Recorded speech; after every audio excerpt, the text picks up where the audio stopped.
Hoy les vengo a hablar sobre Colombia, aislada por el conflicto armado y la pandemia.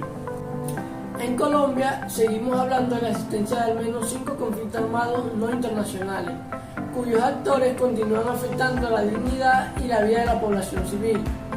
Las partes en estos conflictos son el Estado colombiano, el Ejército de Liberación Nacional, el Ejército Popular de la Liberación, las autodefensas gaitanistas de Colombia y además de las estructuras de las antiguas FARC, actualmente no acogidas de acuerdo de paz bajo un mando centralizado.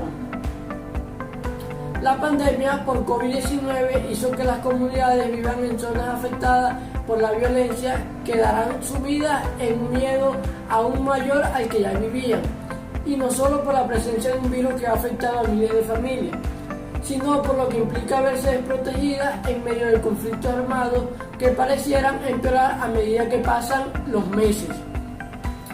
El desplazamiento masivo y el confinamiento en el marco del conflicto armado fueron una triste realidad para casi 50.000 colombianos, muchos de ellos con economías afectadas por la pandemia, que tuvieron que debatirse entre resguardarse dentro de sus hogares o huir dejándolo todo para salvar su vida.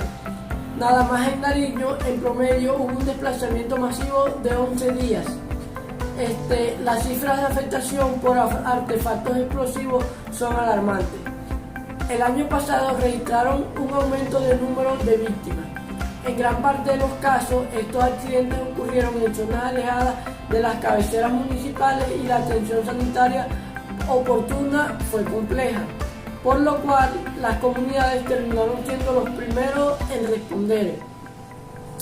Las amenazas, los homicidios, los tratos crueles e inhumanos, las violencias sexuales, las agresiones contra la misión médica, la destrucción o afectaciones de bienes civiles, el reclutamiento y uso de menores, las desapariciones y no tomar medidas de precaución contra los efectos de los ataques entre quienes participan en las hostilidades fueron otras violaciones de las normas humanitarias presuntamente cometidas por todos los actores armados.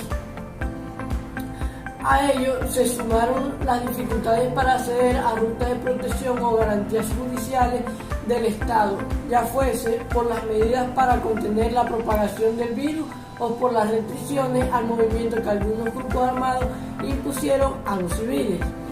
En medio de esta situación quedan las víctimas. Las que sobreviven se adaptan de forma resiliente a nuevos tipos de violencia. Nuestro trabajo humanitario también atravesó dificultades, pero no se detuvo ni siquiera en los momentos más duros de la pandemia. Y en 2021 seguiremos trabajando por aliviar el sufrimiento que causan los conflictos armados. Sin embargo, nada de esto será suficiente si no hay un compromiso real de quienes causan este dolor en el país para poder limitarse a la guerra.